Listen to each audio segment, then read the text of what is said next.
So you want to learn the pull-up, but you don't know where to start, or you're currently struggling to do one? Don't worry, man. In this video, I'm going to show you how to get your first pull-up.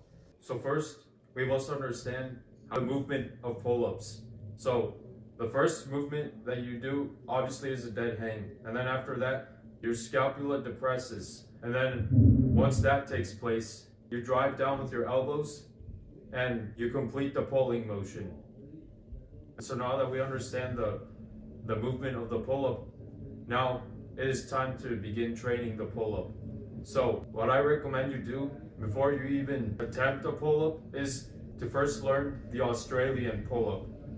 So this is an Australian pull-up, and I recommend that you do these in 3 sets of 10 reps, and make sure that you are doing them on a stable surface or on a stable chair. But more importantly, I highly recommend that you buy the dip bars that I am currently using, as they are a lot more stable than any other chair.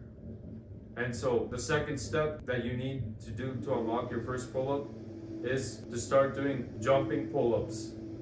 So what you will do, get under the bar and then use both of your feet to jump up to the pull-up bar, and then try to hold the top position as long as possible. I recommend going up to 30 seconds, as it will strengthen your back muscles so that you can finally start repping out those pull-ups. And then once that becomes too easy, I recommend that you enhance the pull-up technique with resistance bands. And also with these, do 3 sets of 10, and then once you can do 3 sets of 10 easily, now you're ready to attempt your first pull-up.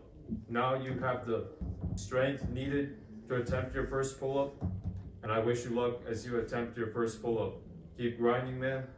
Stay locked in, and subscribe to the channel for more calisthenics tutorials.